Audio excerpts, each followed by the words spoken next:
All right, guys, we're back again. COVID Cabal. October 22nd, 2025. It is good to see you guys. If you are here, as always, leave a comment in the chat. If you're here, leave a comment in the chat. You know how it is. You know how we roll. You know what we're doing here. We got a bottle of Navarra Bianco. Oh no, look at this. I gotta fix this. We got a bottle of some Spanish white we're working with here. If you guys are here, leave a comment in the chat. If you're here, leave a comment in the chat. We got a fun show today. We got some fun stuff to talk about. Geopolitical analysis. I know you guys love that part of COVID Cabal. That's the good part of COVID Cabal. Drop a comment in the chat if you guys are here. I want to see who's here. Very nice. Very, very nice. Actually is like smells a little bit like grape, which is not normal for a vinifera wine.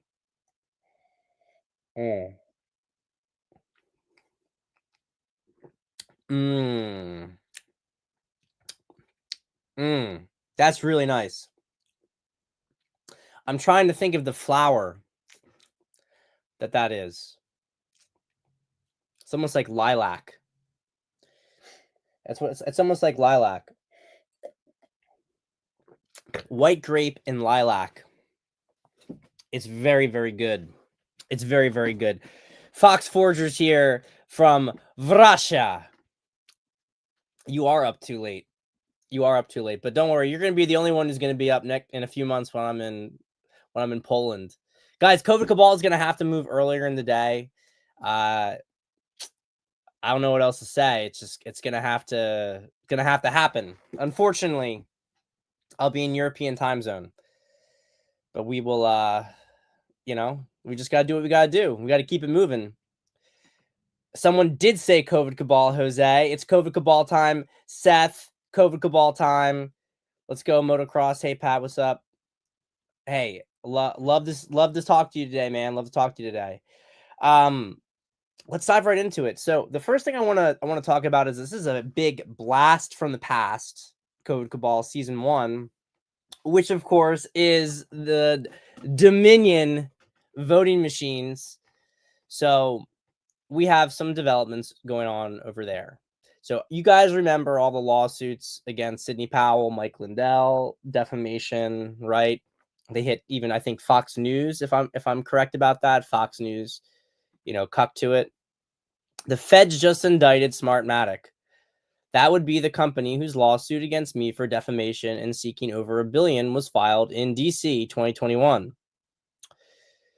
Yes, they are now indicted. And it's interesting. We saw the tea leaves with this just a few weeks ago, and we saw like a fire sale for the company. Well, there's even more.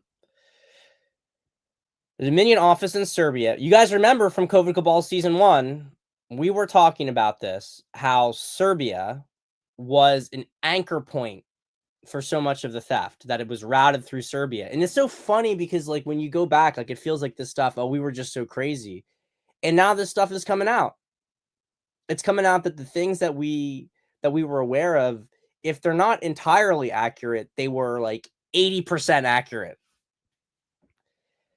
But everyone thought we were crazy. They still think we're crazy, but by the way, but they won't by the end. Dominion office in Serbia cleared out.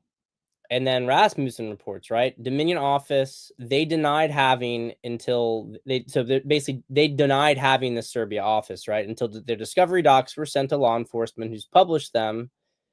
Hold on, let me see here. Yeah. They were trying to basically say none of these people existed, but people grabbed their stuff from LinkedIn that showed that they were actually working there and tried to pretend that the office didn't exist. So I mentioned this before we get into our bigger analysis for the show today, because I want everything to be anchored in the point that things are moving on multiple fronts simultaneously. They're moving in multiple fronts simultaneously. So I think that Trump, I don't I think Mandamian's going to be elected mayor. I don't know how long he's going to be mayor. And what I mean by that is, I don't know. I'm not saying I know the exact approach that Trump's going to take, but he made a very interesting comment. He can be mayor, but we still have a say, basically. And it was like, wait, what do you mean by that? You can take that in a very mild allusion. It's very Trumpian, right? To not know exactly what he's referring to. Does it just mean that the federal government can, push around New York City? Or does he mean something else entirely? And I think that so much of everybody knows that the fight's going to happen. Like the way you have to look at this is you have to look at the board. We're at war. Okay, that's the first thing we have to understand. People say it's going to be World War III. We are at war. We have been at war. It's just 5th generation warfare. We have been at war since COVID, minimum since COVID. I think COVID is probably, I think you can say Trump's first term was prelude to war. But I really think that COVID was an attack by the deep state, China, whatever. And we are at war essentially now. And we've been at war. It's never stopped. It's just a different kind of warfare. We have to wrap our head around this, the fact that we're dealing with a totally different way of operating. Okay.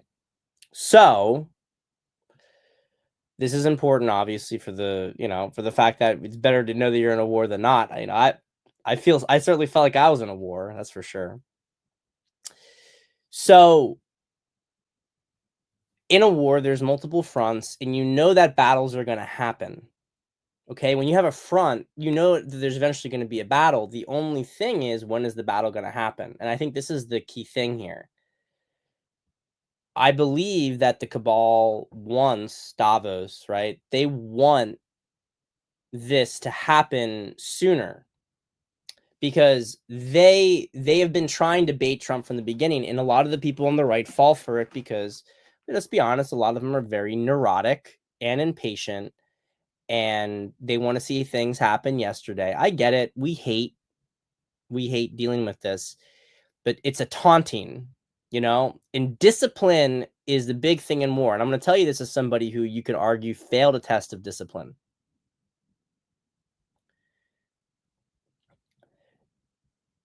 You need to know when to hold back. They will try to get you to fall out of formation. They'll try to get you to attack prematurely, because if you have the initiative and if you stay in formation and you have the initiative, then you will win the battle. The most disciplined armies are the ones that win battles, because eventually things get intense enough that undisciplined people, they do reckless decisions, and then they do something reckless, and then they panic and they flee. A disciplined army is not reckless. It's courageous. It actually takes a lot of courage to be disciplined under fire.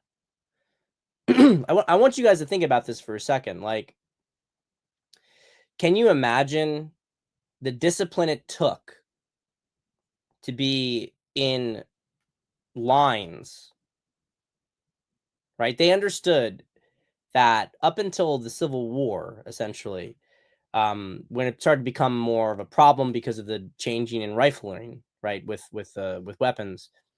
But up until the Civil War, the reason that people fought in lines is because you would actually, muskets were inaccurate after a certain range.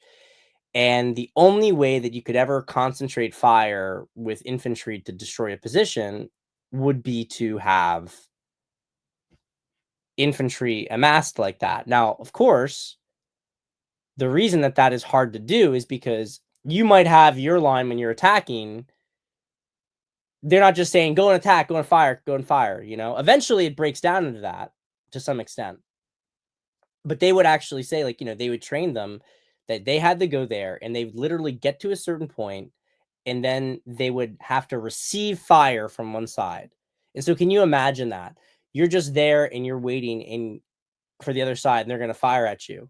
And then you go and fire at them. And yes, there were modifications on these tactics, et cetera, et cetera. Fire, retreat. But the bottom line is that was not standard warfare. And it wasn't standard warfare because in most situations, the more disciplined army that would stand there and take the fire was the one that won the exchange. It was actually a fight over will to some extent. It was concentration of firepower, but it was also will. Okay? So we were dealing with the same thing in this conflict. We're dealing with the same thing. And the fight's happening on multiple different domains. While the cabal is trying to create civil war in America, we are trying to break apart the European Union.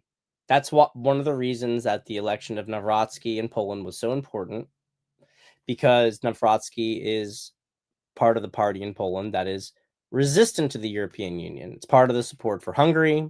It's also part of the support for Giorgia Meloni on the southern flank of Europe. And Tom Luongo, as always, has done a very good job of pointing out how the bond markets are reflecting this stuff. I think one of the great contributions that Tom has made is pointing out how Canada is being basically used for demolition against the United States. They're using Canada's trade imbalance with the United States to buy up U.S. treasuries and then to sell those U.S. treasuries, basically using these treasuries to prop up the Bank of England and the pound euro spread. Okay, I know this is complicated stuff and I'm glossing through it, but the point is that they're using Canada essentially as a mechanism to be able to prop up the London pound euro spread and ultimately the euro itself against the dollar. You know, I think what's so really interesting about this is everybody talked about the dollar. You know, the dollar's weak, the dollar's collapsing. This is all propaganda. A lot of this stuff was strategic. It was strategic. And you can see that, you know, everybody says, "Oh, no one's gonna be using the dollar anymore." Like, that's not accurate. It's not accurate. I'm gonna show you guys something real quick, and you can see this. It's actually not dollars that people are getting rid of, they're getting rid of euros. And this is the process, and it's accelerating. And, you know, it's very interesting, isn't it, that during the Biden years, the euro was in its strongest sort of range. And now, towards the end, now it's really started to break away. Hasn't it? Hasn't it broken away? Okay. This is important because these currencies make a big difference on whether the countries are able to sustain themselves in this fight.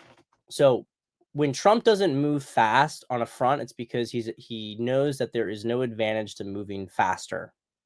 It's better to have all your ducks in the row. It's better to have all the personnel in place to root out the scoundrels in these various organizations.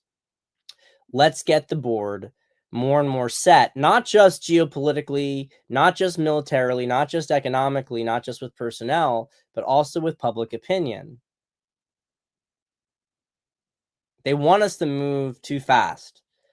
We can't move too slow. We have to move. We have to take action. We don't need to take action yesterday because time is on our side and it is not on their side.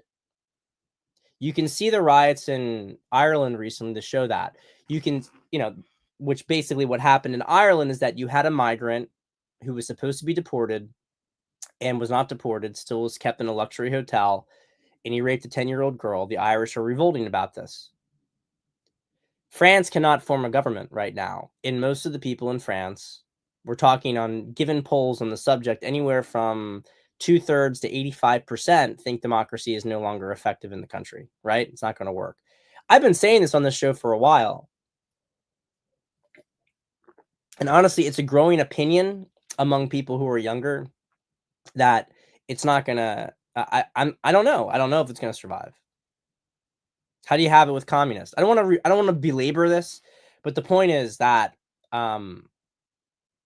these systems are collapsing. They're absolutely collapsing. Tom has an interesting thesis that the euros will that there might be a possibility that they will use the collapse of France to try to roll it into the European Union. he's not saying that that's what's going to happen, but he's throwing it out there as an idea. I think it's very interesting. Are they going to try to use that as the mechanism to give the European Union more power? That the state itself cannot function, so it's going to give its power to the EU. If this is the case, I mean, you can just see that they're totally fucked if this is the case. Because if this is the case, then what you're seeing is them anchored very, very tinily into essentially a a Brussels box. They might get Germany, they might get France. Are they going to be able to get more than the sort of Benelux, the core European Union to go along? I don't know if this stuff is going to really last, because Eastern Europe's not going with it. Italy isn't going with it. And I see this, one of the things that came to mind is that just as Davos is trying to break apart the United States, they're focusing on these blue states, these blue cities, to try to fragment the country, right? Trump is doing the same thing with the European Union. So you can see they're both hitting each other, trying to break apart the other one. Whether it's coming from Brexit, whether it's coming from, from these initiatives. So it's interesting to see, but we do have to remember that we can't rush anything. We can't rush it. We have to be decisive, but we can't rush, because if we panic, so to speak, we're going to give them the initiative. And I'm going to make one last point here before I go into the deeper geopolitical analysis with China and South America, which is really what I wanted to get into on the show, is that a lot of people who I respect, by the way, want to make that point. Sam Hyde, right? A lot of people in the aftermath of Charlie Kirk, and we all wanted action. We all wanted action, and we have been getting action in the designation of Antifa as a terror organization, and we're starting to see the first indictments with that. But what I want to emphasize here is that these people were wrong. These people were wrong, and they were wrong not because they were bad people or they had their heart in the wrong place. Certainly not that. They were wrong because they didn't understand how the government works, even when they really want it to work, even when you have everything moving the way you want it to move. It's, Vance has hinted himself that the government bureaucracy is not supporting a lot of their efforts. So they can't rush through everything in a way that's very sloppy, and especially in situations where they're going to get resistance. We still don't have a lot of resolution on what exactly is going on in the DOJ. There are things that need to be sorted out. I'm not saying that they shouldn't be sorted out if they're not important. I'm not even saying people shouldn't chimp out. I think that that whole mantra, chimp out and trust the plan, is absolutely correct. Like, you do both simultaneously. But I'm saying this because we didn't have to arrest every, and I was guilty of this too, to an extent, right? We didn't have to arrest every single Democratic Party leader or whatever in the next 2 weeks. We have to do it, not every single one. We have to arrest a lot of these individuals, but you need to make sure you're doing it correctly. And Alexander Mercurius, I think, said this, but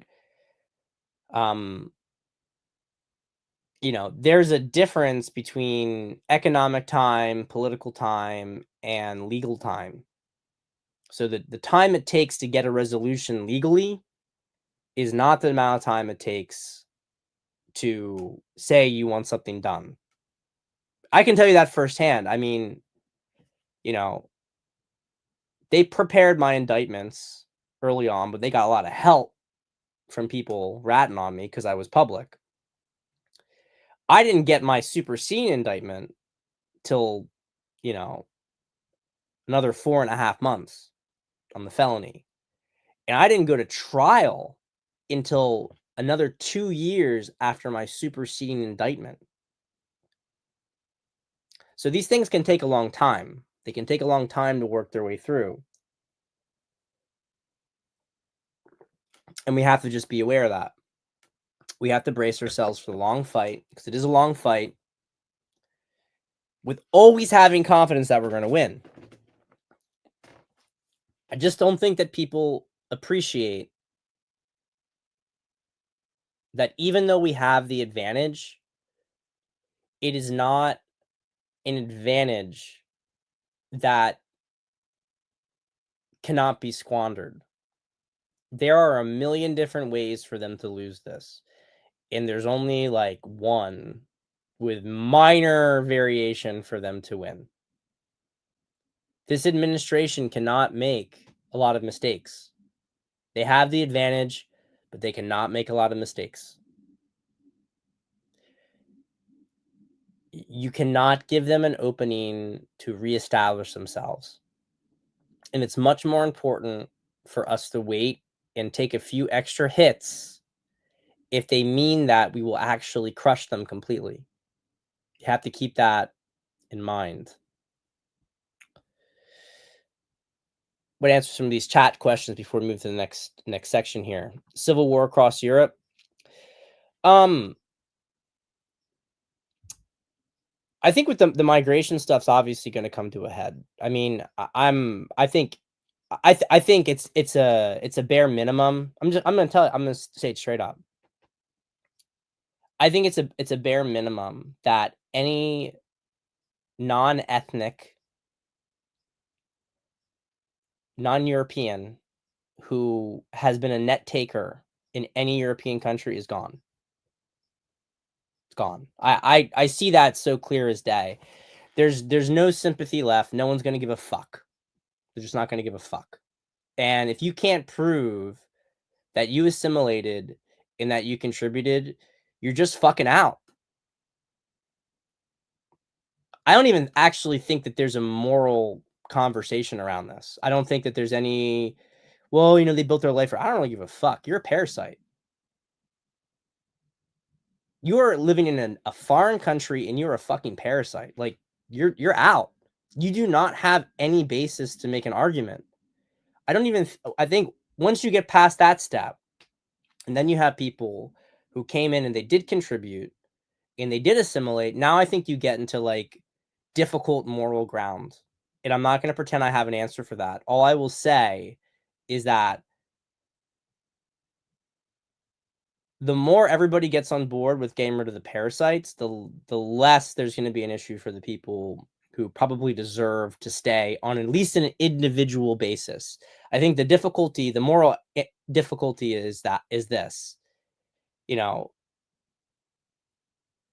Are they affecting on an individual basis? They've been good, but have they, at a certain point, do they actually, even if they've been good on an individual basis, do they affect the country itself in a way that's bad simply because it's different and we're trying to preserve diversity? Actually, that's where you get into the difficult moral ground.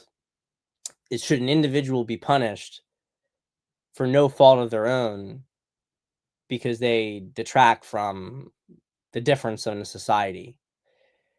And I think in healthy times, they never do really detract from it. But the question will just it becomes a matter of numbers, right? It becomes a matter of numbers and degree.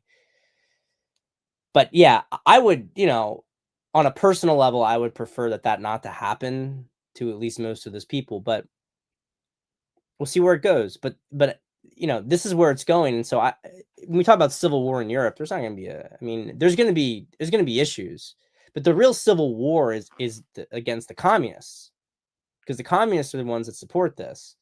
I don't really think that the migrants really have a leg to stand on. They're totally dependent on the state. You take control of the state, they're fucked. I really think that they're fucked. I think that they're actually so spoiled. They're so used to being able to appeal to authority. I really think that they are so fucked the second that Westerners don't care. So if Westerners don't care and they reclaim control of the institutions, they are so unbelievably fucked. And, the comparisons to the Reconquista, I think, are overstated in the opposite direction, because at that time you were dealing with really warriors who took over land themselves, controlled the cities through force, right? These are people, they're dependent on payments from the state. Like, you just take control of the state and it's over. Okay, well, are they going to take control of the state? Well, Trump controls America. He controls the real state. So I think it's going to be all right. Where can I find news sites or individual publications that talk about COVID cabal news? I don't know. Probably on like some like shitlib site that, no one follows it. No one follows it. No one's gonna talk about you just gotta show up for COVID cabal and catch the replay. Catch the replay. All right. Now let's start. We we got Train Companion here saying always be chimping. Parasites will get behind Islamists when the states end the gravy train. Yeah, I think that's right. But there's going to be a fight. There's going to be a fight. What about EBT? You think they'll let it run out? That's a really interesting question. I don't know. I actually think that that's what the Democrats want, because you have to think about this strategically.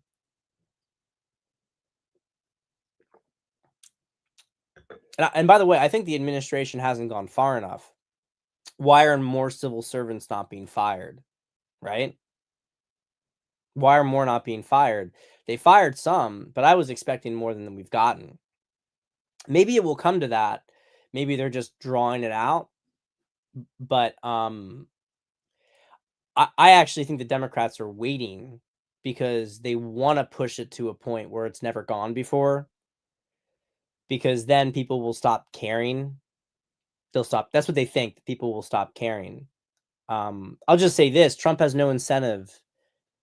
Really, he doesn't have much of an incentive to, keep this stuff going, because these are demographics that are not really going to support him anyway, for the most part. Being blunt, they're not. You punish your enemies, you reward your friends. People on EBT are not voting for Trump. They're not. 90% are not voting for Trump. So, but is it going to cause more chaos? Sure. It could cause some more chaos. It's a good question. I mean, I've been thinking about it myself. I don't know if he's going to take it that far. This gets into the timing question. He'll only let it go that far if he's prepared to fight the big battles that are going to result from that.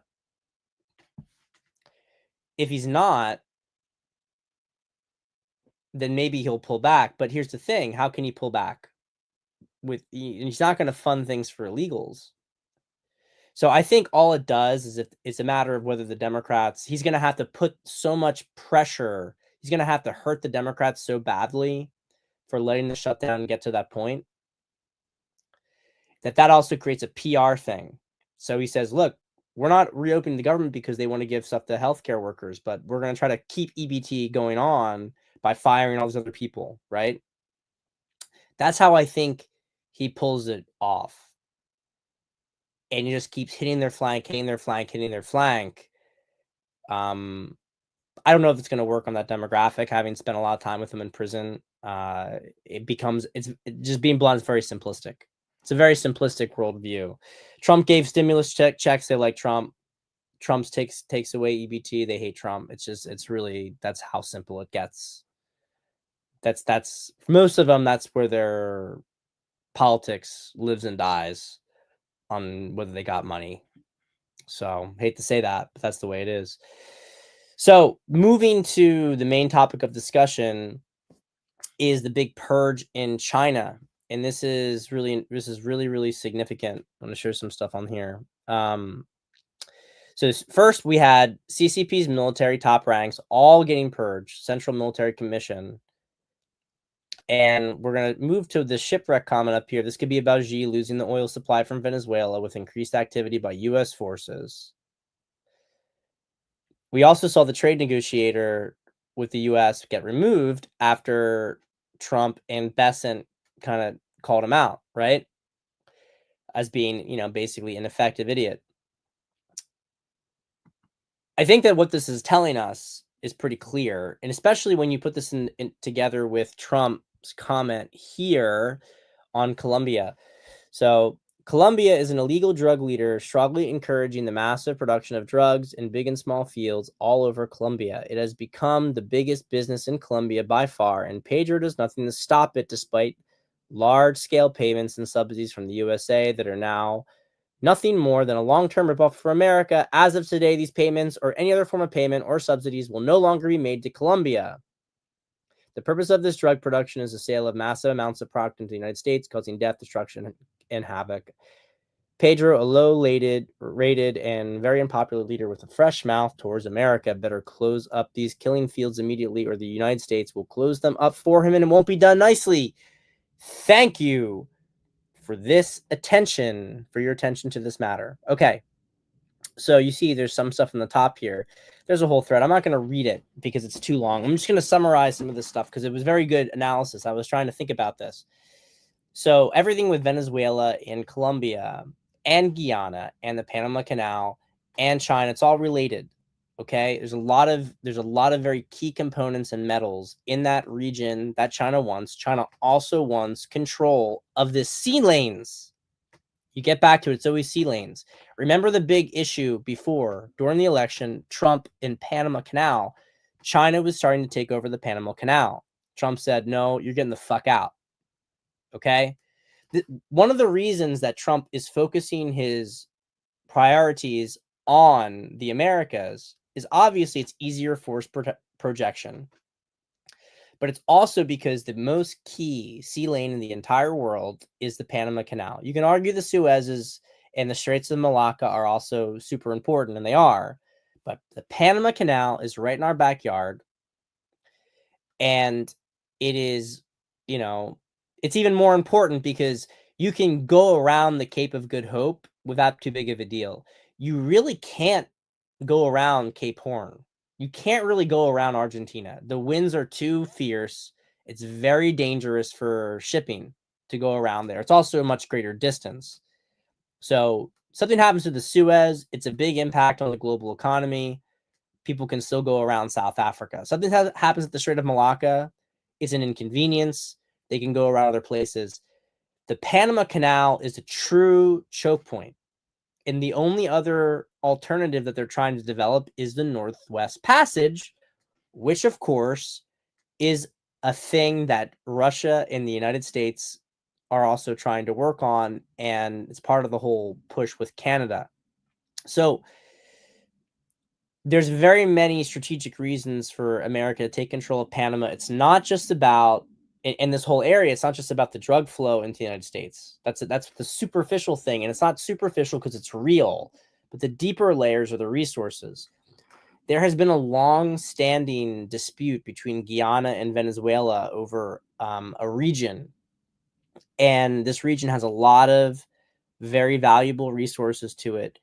And you know, China's had itself in this entire area. Trump's aggressive posture towards Venezuela and now Colombia is very much connected to the collapse of a lot of this military brass in China. China's losing this war. They're losing it. And I'm going to bring it all back to what we talked about before, which is that things are being sped up in some areas and slowed down in others. Trump is the Davos wants things to come to a head faster in America. Trump is slowing it down. Internationally, China wants things to happen slower. Trump's speeding it up. Trump is pushing the issue on a lot of things. When you saw China ban rare earth metals to America, they backpedaled on that really quickly, didn't they? They did because they were not able to deal with the retaliation because America had so much leverage over the rest of the world still that it rebounded badly on China, which is why China is now retreated into a defensive posture. And by the way, as we talked about on the last show, I believe China has serious issues with deflation. So look, I'm not saying that China is like over as a country or anything like that. China's a great power and they're going to be fine. Let's not kid ourselves. China's going to be fine. But China's expansionism is over. In the short term, it's over. It's over. Trump and Besant Rubio, Trump's team, like they are, it's a masterpiece. And when I've said this, it's like, I've said this to people, it's not to me that Trump is not going to, after Trump, we won't have any balls. I actually think there's plenty of balls in the younger generation in MAGA to continue this fight. I see it. There's plenty of balls. I don't know if there's this genius. This is genius. It's really, it's statecraft on the highest level. And you got to respect it. As somebody who studied this stuff, whole first half of my life, I really respect it. I really respect this. He understands the corridors. He's making Venezuela and Colombia's bitch. I mean, he humiliated them recently, just in a news conference. Said, is it true that the president of Colombia asked Trump to do this? Yeah, he begged like a fucking bitch because, he doesn't want to mess with the United States of America. He gave me everything. And it still wasn't enough, right? Yeah, it's not enough. It's not enough. These countries were being used as outposts for the cabal and for China. And we're using direct force against them and indirect force elsewhere in the world. But we're using much more concentrated force on this area because it's in our backyard, and they're just not going to have any time for it. They're blowing up. They're going to blow up the drug ships. And so when people like Rand Paul make an issue out of this, when they made no issue out of Obama drone striking people around the world, you really have to ask yourself, is this a good person? Is this a patriot? Is it a patriot? Or is this somebody who's captured in working for someone else? And I hate to say that. No one wants to say that about Rand, right? It's kind of weird, isn't it? It's kind of weird. The second the president of the United States defends America, now you're going to get all high and mighty. But you didn't when he was blowing up people in Afghanistan. Very interesting. Speaking of Afghanistan, last closing thought, Trump's trying to get that base back, the Taliban. That'll be a big coup because we know that most of that $80 billion in equipment went to China. So if Trump gets himself back in with the Taliban government, lets the Taliban have the government, keep the government, no regime change, but give us back the base, that's a sign that he's also flipped around China piece on the chessboard. And by the way, that's important also because that is also related to Pakistan. Fox, most of the stuff, nothing was done officially, but it's well established that when we dumped all that equipment there, the Chinese were coming in and taking the material from it very quickly. It was it's not just about the material itself. A lot of the material was left there, but the technology, I should be more precise, the technology was given to China. It's not most of the material was either kept by the Taliban or sold. But the technology in some of those materials, we had some like very, very advanced stuff that we just left there. We didn't even blow it up, just left it there. Yeah, reverse engineering, exactly. So if and when China can no longer prop up its currency because of deflation and currency outflows, the safer investment countries, they will devalue their own currency, which will speed up China's economic collapse. Watch for devaluation to come. When it does, that's a sign that they are buckling under international pressures, especially from America. And the last thing I'll say with this, by the way, just to feed into it, is that part of the strategy is to have an offshore dollar that is still used as like a, they're gonna let gold rise, they're gonna let Bitcoin rise, silver as well, right? But there's going to be an offshore dollar market and there's going to be a domestic dollar market. And we'll talk about that maybe more on another show, but that's part of how Trump is going to insulate America from a lot of the things that are happening abroad and what's happening inside the country, and also to incentivize investment. There'll be lower investment, there'll be lower interest rates domestically than abroad.